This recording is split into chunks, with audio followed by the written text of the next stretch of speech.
Hi, and welcome to Lisa's Stamp Studio. My fun fold card today is super easy. With an additional score line, you're going to be able to create an easy book type spine for your card.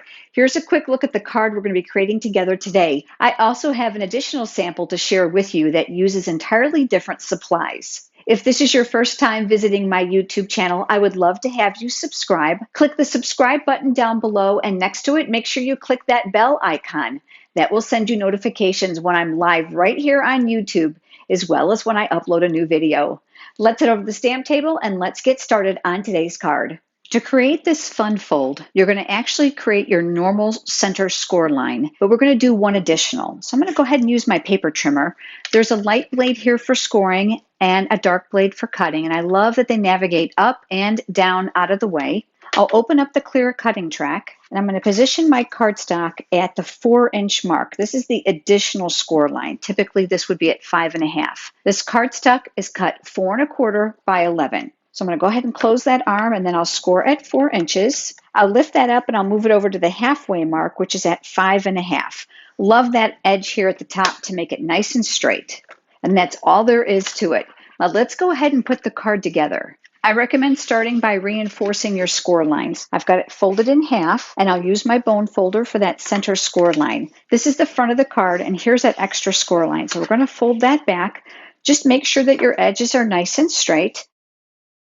My next step is to add some designer series paper. This piece is cut 3 3/4 by 4, and this one is 1 1/4 by 4. And I did decide to make them independent pieces because I find that works much better than creating a stress mark on the designer paper here at the fold. I'll be using my silicone craft sheet and flip that paper over. You're going to see that it has a really cute heart theme on the back side.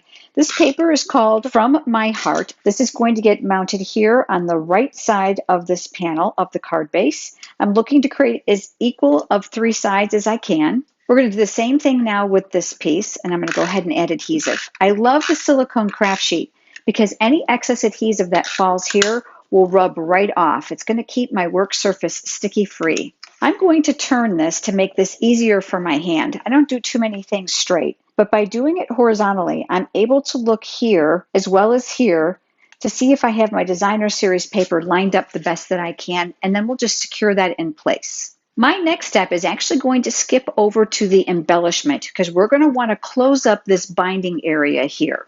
I'm going to be using the beautiful white metallic edge ribbon. This has a really pretty silver edge on it. It is double-sided, so you don't have to worry about making a bow or a knot and having a wrong side show.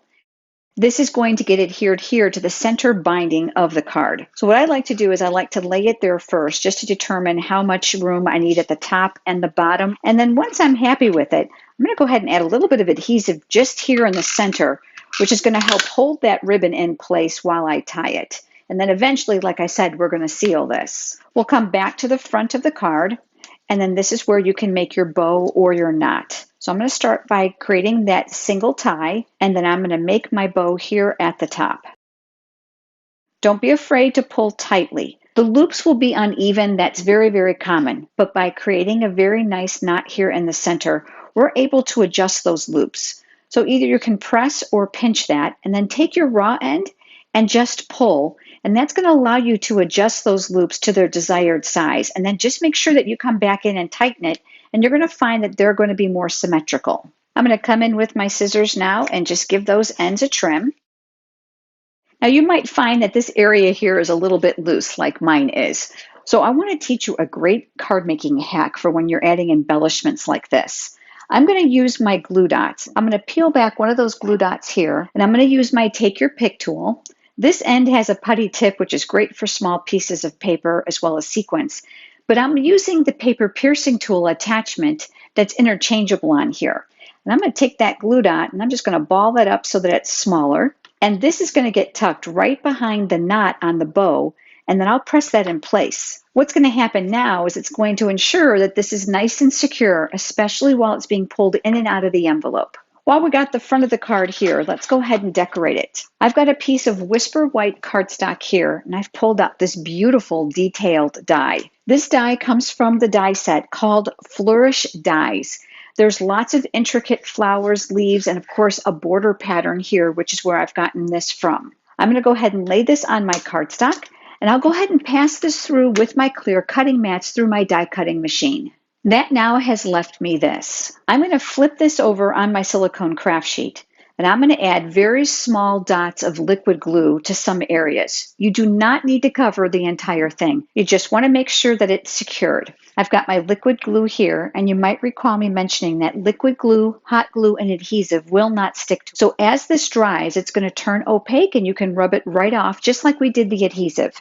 I like to get my glue started to make sure that I don't have a big clump coming out at one time. And I'm going to do tiny, tiny drops on just certain areas. And I pick the widest areas just to make sure that I can get it on there easily. I am making sure too that I'm putting some glue on some of those thin ends that are going to need to stick down. Now, once you have the glue down in place, I like to take that tool again and just help me lift it. I'm going to bring it over to my card base, and I'm going to mount it on the diagonal. And I'm just going to lightly tap. This is one reason why you don't want to use a lot of liquid glue, because you want to make sure it doesn't ooze out the sides. And then you're going to let that sit for a few minutes while we go ahead and work on the rest of our card. I've cut a very small piece of Whisper White cardstock here. This measures 5/8 of an inch wide by 2.5 inches long. And I will be stamping the greeting on the front of this. The greeting says, "With warmth and caring from me." And it comes from the coordinating stamp set called Flourishing Phrases. This product was carried over from a previous catalog, so the dies in the stamp set are not available as a bundle. You'll have to purchase them individually. I love it because of the huge array of greetings for both the inside and the outside of your cards, as well as these beautiful, very versatile images. To coordinate with my card, I'm going to be using real red ink. I'll go ahead and ink up my greeting, and we'll stamp that here in the center. The greeting now is going to get added to the card front. So I'm going to flip that over. I'll be using my dimensionals to adhere that. And I'd like to make sure these are well balanced to hold up during the mail. So I'm going to add 3. That paper piercing tool attachment is going to be very handy once again. So I'll remove those paper backings. And I chose to mount my greeting near the bottom because I didn't want to obscure this image. I'm going to come all the way to the edge of the designer series paper, working near the edge of my stem, and then I'll just tack that in place. Now let's go ahead now and let's secure this area here. I prefer to use tear and tape. This is very, very strong torn adhesive, and it works just like the name implies. You're going to place it where you want it and then simply use your nail to tear away the excess. Make sure that you rub the backing of that tape down inside the cardstock so that when you lift off this paper backing, it's not going to lift all the tape off. And again, that tool is really handy for this. Now all you have to do is simply close up the card. Just make sure your top and bottom are aligned and then press it in place. I like to flip it over and give it a little rub from the back so that I don't mess up my bow. Then you'll see how this has created the spine for this card. Now let's go ahead and do the inside. This is the same size as the designer series paper on the outside, 3 3/4 by 4. Make sure you've got it going in the right direction because I've made that mistake.